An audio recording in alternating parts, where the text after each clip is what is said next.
In this place, we're used to getting bad news about Nigerians on the news. It doesn't mean that Ghanaians don't do bad things. They do bad things a lot, but they always pick the ones that Nigerians do and they just put it on the news. So it looks like, oh, Nigerians are bad people, they're bad people. So when you come here and you're playing your music loud in your apartment, in your car, you are smoking, you are making noise, you're causing a nuisance, you are just making things more difficult for other Nigerians.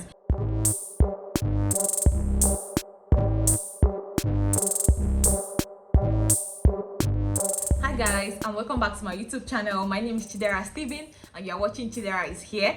Today I'm going to answer one of the most popular questions I get. As you all know, I'm currently in Accra, Ghana, and I get a lot of questions from my friends. You know, they want to know how to move in, how to stay here.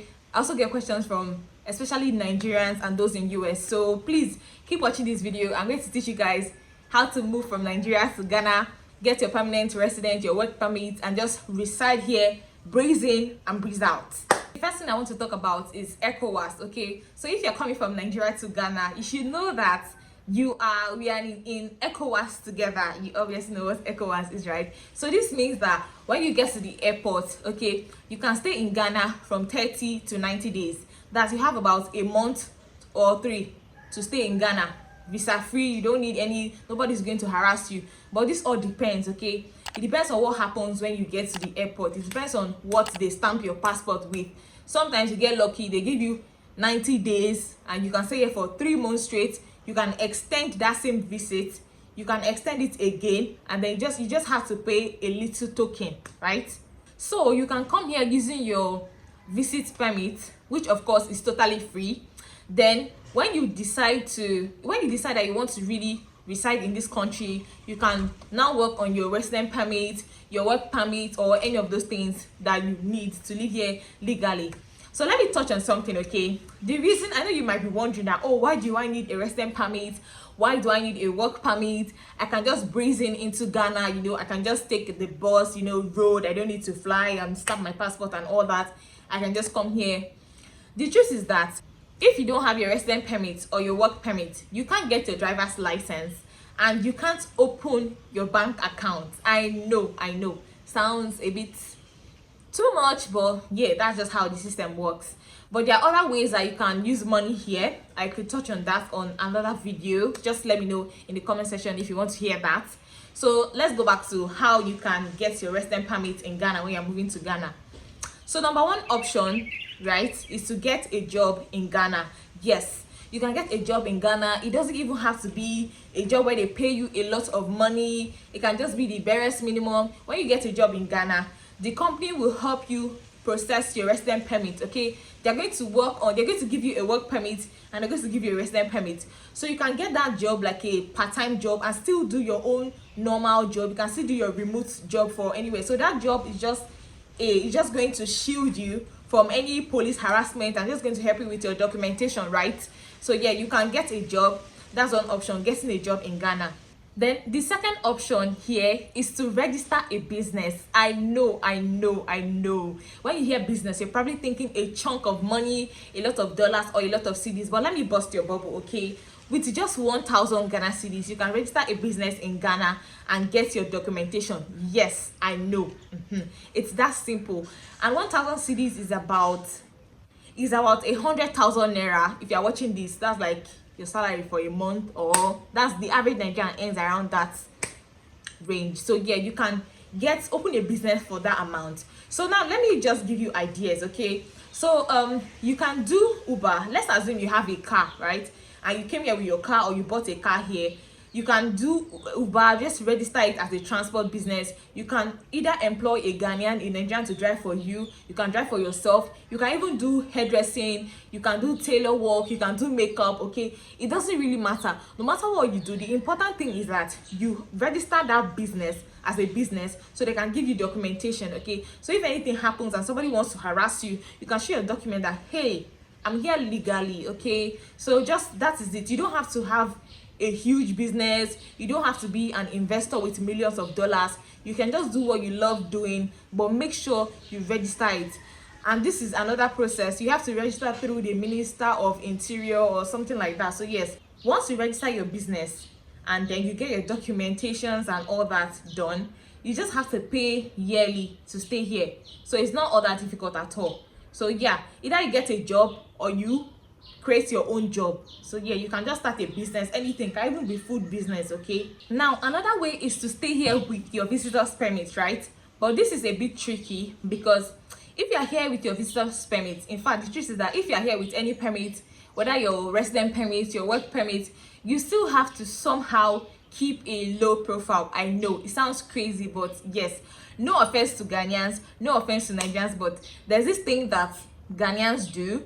They see you, they kind of like profile you. They have this idea that most Nigerians are fraud people and we are bad. So when you come here, you just have to organize yourself, behave yourself, dress well, speak well, hang out with good people. Don't be found in a crowd where if something happens, they'll have to bundle all of you and deport you or something like that. Just stay out of trouble. That is it. Just stay out of trouble, right? So I'm going to touch on the visitors permit that you came with, the one that they stamp for you at the airport the first time you come to Ghana. So you can stay here. Let's assume you get a month to stay here. That's 30 days. So after your 30 days, you can go and pay for extension, right? First time. That extension, you can get 3 months, you can even get a month, or you can get 2 months. The maximum you can get is 3 months. The minimum you can get is a month. You've done your extension, right, with your visitors permit. Then when that one is done, you can do another extension. That gives you 2 extensions, right? This means you can stay in Ghana without residence permit, without work permit for half of the year. No, did I say half of the year? No, you can stay in Ghana for a whole 9 months without any permit. You see, very easy, right?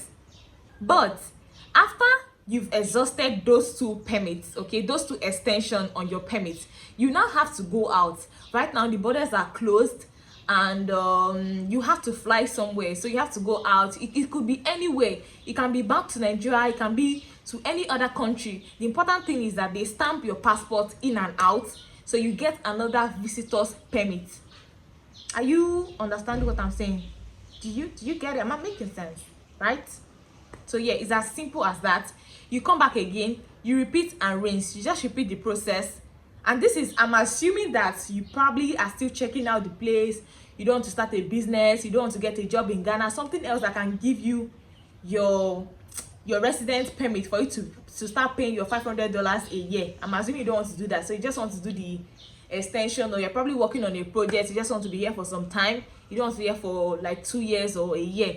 You can work on that, so you can extend your permit twice. That gives you 9 months free of charge. See? Now I'm going to touch on the financial aspect of all this moving from Nigeria to Ghana and all that. So aside your flight money, your money for Airbnb, or if you have a friend you can squat with, that's all right. Your COVID money, because you have to pay $50 at the airport. You also have to do your COVID test in Nigeria before you fly to this place. I'm assuming that you are using air, because like I said before, borders are closed unless you want to do illegal entry. So you're going to need $500. So this $500 is renewable, so every year you pay $500, but then you're going to pay additional $200. This is supposed to be for your medicals. So you're supposed to do a medical check on you, and just to be sure that you are fit to live and work here. It's just like basic official stuff. You get what I'm saying? Yeah. Then they're going to give you a non-citizen card. Again, I have this. Where did I keep it? Yeah, they're going to give you a non-citizen card.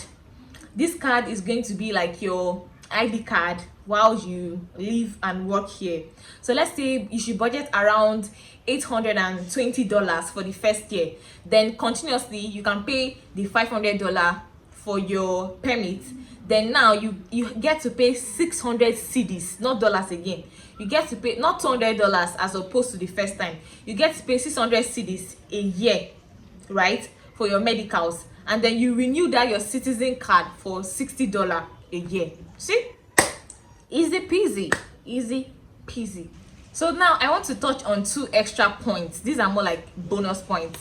So there's this misconception, or there's this thing that used to happen before when you come here and you have your child here, your baby here, your baby can become a Ghanaian. But now if you come here and you give birth to all your babies here, you are not a Ghanaian.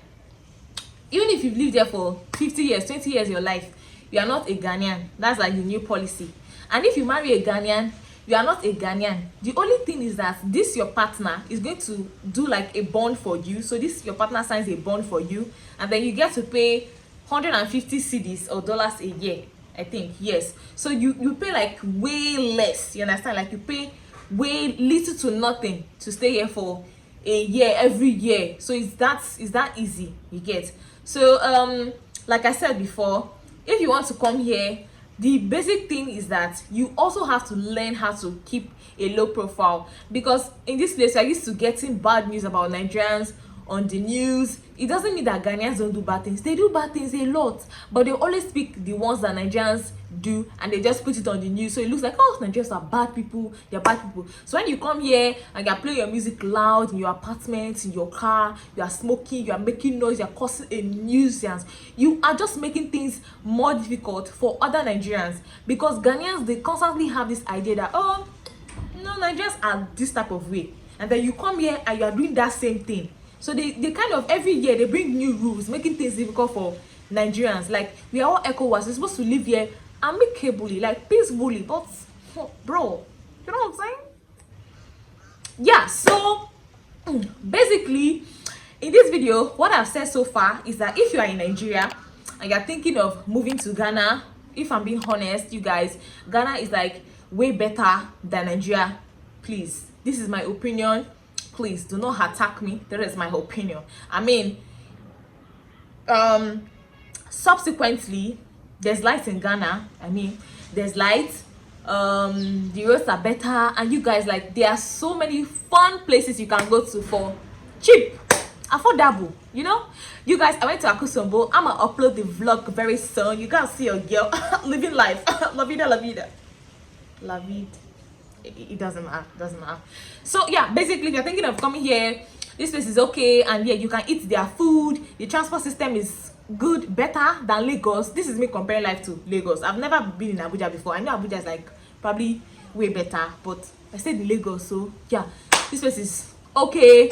You can eat their food, and you know, there's lights, road is good, and maybe I should make another video on looking for a job here and all that. So yeah, this should conclude the video. I've said the pricing system, what you can do to stay here, how to enjoy your stay here for ECOWAS citizens. I'm referring to Nigerians. For those for US nationals, I think you pay $1,000 a year instead of $500 for ECOWAS citizens. So you're paying twice the amount. Okay, so this is the end of this video. If you enjoyed this video and you learned something, one or two from this video, please make sure you share this video with your friends. Please help me, help my channel. Please subscribe to my channel, leave a comment, ask me questions about Ghana. I schooled here and I've been here for a while. I breeze in. Sometimes I'm in Lagos, sometimes I'm in Accra, you know. Sugar mom living life.